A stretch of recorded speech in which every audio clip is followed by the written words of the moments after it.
after a mass shooting at a Kentucky bank on Monday left 5 dead, including the shooter, as well as multiple injured.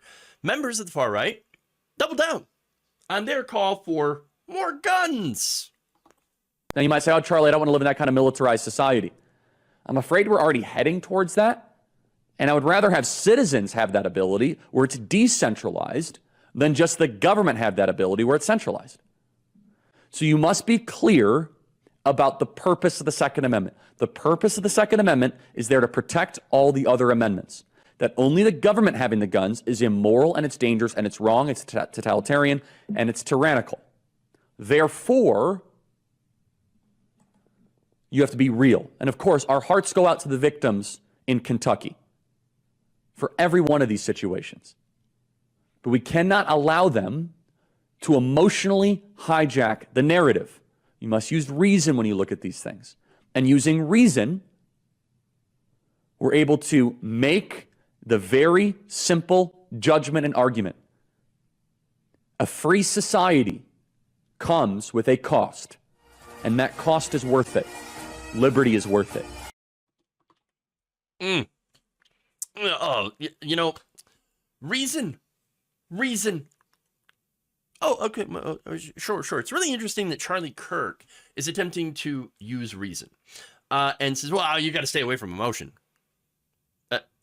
Again, funny for obvious reasons, multiple reasons, simply because one of them being a lot of the right wing has used the be afraid Obama coming for your guns, Biden coming for your guns, Democrats coming for your guns, be afraid, be afraid, be afraid.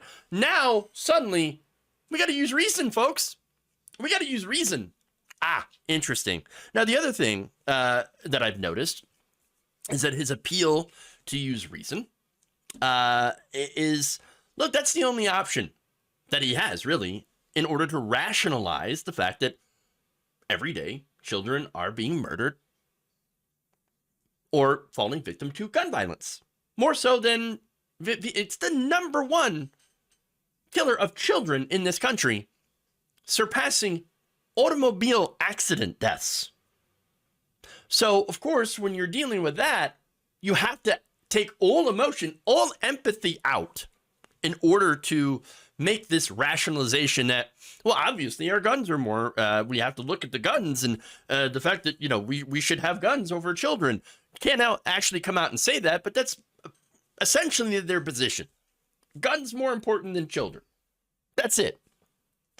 He is on the side of letting hundreds of people get killed every day as a result of gun violence, again, including children. But he says, well, but you understand, that is the cost of liberty. It is the cost of liberty. And as I pointed out in the segment before, in a different segment covering Charlie Kirk, when he had first said, hey, this is the price of liberty, folks. Well, there are plenty of countries that actually score higher on indexes of freedom than the United States, and yet they have far less guns and mass shootings and gun deaths. So his reasoning behind that, again, it doesn't really check out. His logic, if you will, not very logical. And so there's that. Now, he also argued that, look, I care about preventing gun violence. It's just that the libs, they want to just completely stop all gun violence. We want to, sure. Do we know that's going to happen? No, we know that's not going to happen. But you know what? We still want to take measures to reduce the amount of gun violence. It's funny enough because you can really compare this to their arguments for, abortion, right? We want to, this is the right wing. Ban abortion. We got to ban abortion, right? We got to ban abortion. We got to stop all abortions. Well, it doesn't stop all abortions. But will it cut down on the number of abortions? Yes. That's why that's their logic when it comes to their abortion bans.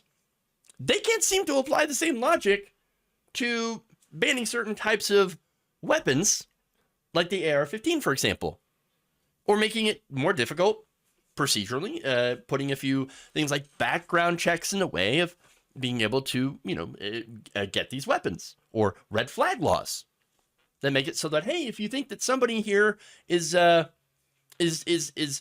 going through a difficult time, or maybe even you think they're becoming more violent or more unhinged, they're having an episode, whatever, that you can go to the police, intervene, and have them go and check out the situation. And if this person proves to be a danger to themselves or others, to be able to temporarily restrict their access to these weapons. They can't seem to apply that same logic. That's it. Charlie Kirk says, well, I want to reduce gun violence. Well, what were his suggestions?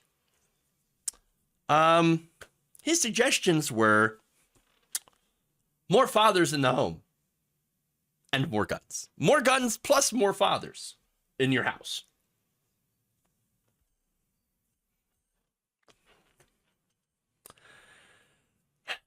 Now look, getting back to actual solutions, right? We already know what works. We have countries that, yes, have not eliminated all gun deaths, but have massively reduced them through what? Stricter gun laws. It's in these countries, when there is a mass shooting, it's incredibly rare, and it's a huge, huge story, huge deal. In the United States, there's a mass shooting every Tuesday, and then every Wednesday, and then every Thursday, on and on. You get it? So look, and they did that again by doing gun measures, stricter gun measures, reforms, and gun buybacks for certain types of weapons that are used in mass shootings. We know that this works, but more fathers in the home, Charlie Kirk says, well, that'll do it. How? How do you even do that? Well, you can't. There's no rule for the federal government to mandate more fathers in the home. No. There's no federal, mandate to force more guns into the home, right? So what that position does is puts the onus on the individual to solve what is a societal problem: the amount of mass shootings because of the amount of guns that are in the country. We have 120.5 guns for every 100 people. There are more guns than human beings. And so, again, his solutions don't make sense. And also, by the way, as some of you in the chat have pointed out, that saying that there are no guns in the home, or I'm sorry, that there are no fathers in the home, and that's one of the causes of gun violence, that is a racist dog whistle. That is very, very true. And we know that's not the case. We know that that's a racist trope.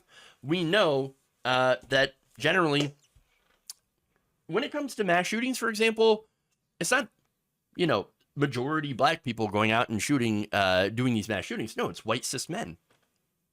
Usually young, but not always. Now, that said, I want to go forward here and show you a snippet of Charlie Kirk's speech that he had made at a Turning Point USA event in the aftermath of the Tennessee mass shooting. I want you to take a look here. How do we stop all the shootings at banks? We have armed guards outside of banks. How do we stop all the shootings at gun shows? Notice there's not a lot of mass shootings at gun shows. There's all these guns because everyone's armed. Oops. That happened, again, right before there was a mass shooting at a bank. Talk about irony. Mass shootings, they don't happen at banks because there's armed guards. Except that this last one literally happened at a bank. By the way, if you check out the full video, I'll have that linked in the description where you can find Charlie Kirk's full video on this. He said at the beginning, see, there's no shootings at gun shows. Now, I noticed that he left out banks because there was literally just a shooting at a bank. And as I had pointed out in a previous segment, there had also been mass shootings at baseball games. Because there are mass shootings everywhere, everywhere.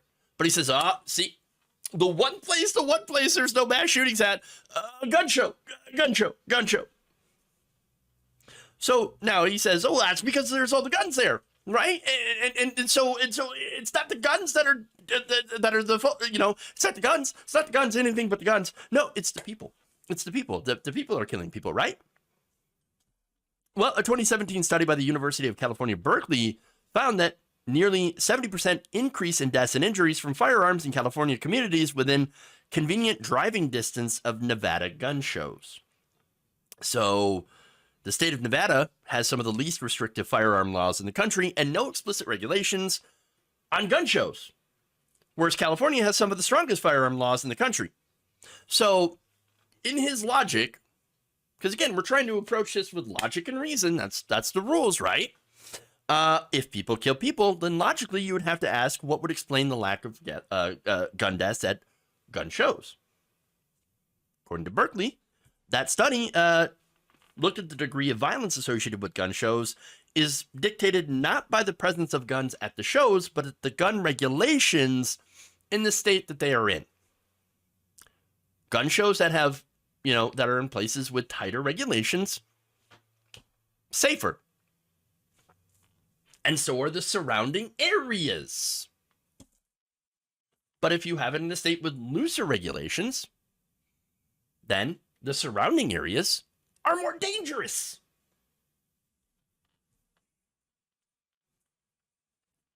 But look, that's Charlie Kirk, of course, is not the only person that is out there on the right making ridiculously dumb, stupid arguments. For that, we're going to go to Matt Gaetz. Made aware yet again of another shooting, this time at a bank in Louisville, Kentucky. And sadly, from what we know, it looks like 4 people lost their lives in Kentucky and another 8 were injured. The shooter is dead as well. We, of course, want to take time to mourn the loss of innocent life, but we should not wait in acting to prevent these frequent aggressive acts from happening in the future. Democrats want to blame guns, of course, but we know it's not that simple. It's misguided even. Your grandparents used to be able to order mail-order automatic weapons, and when the Second Amendment was written, the American people, such as they were, could own cannons. No mass shootings back then.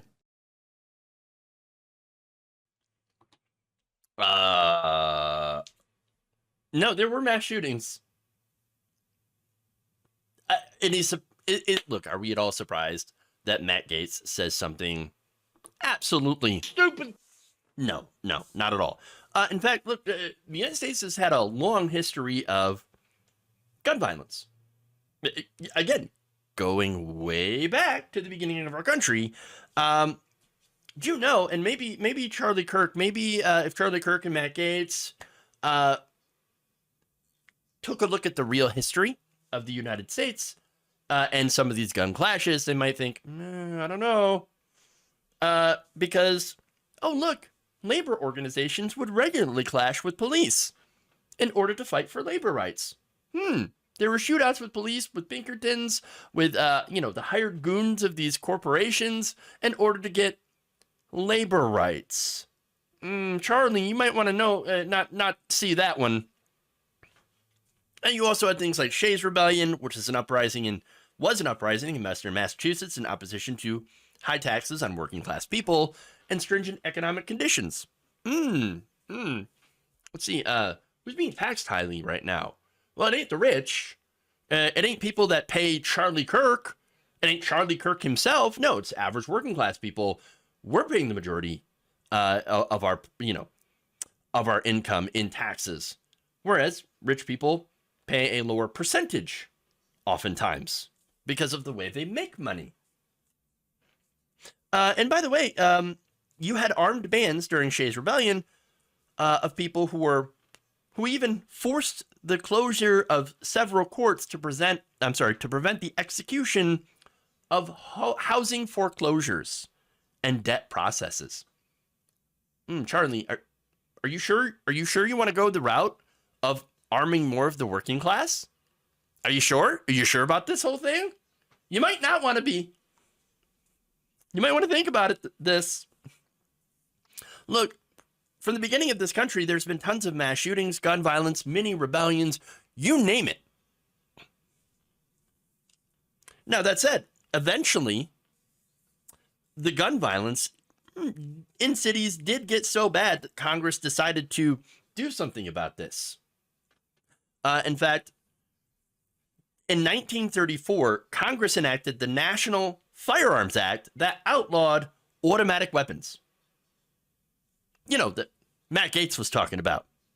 They did so because of an increase in gang crime, including mass shootings like the St. Valentine's Day Massacre.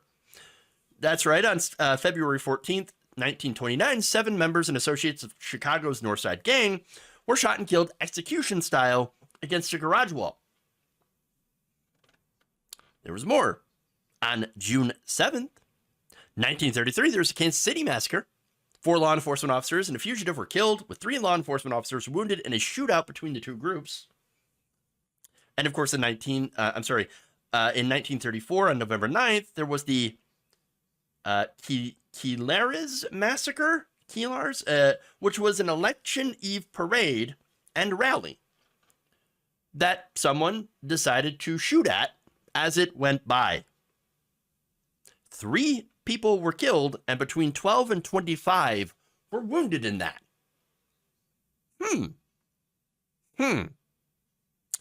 So, they don't care, okay, about history. They obviously don't know it and don't really care to know it.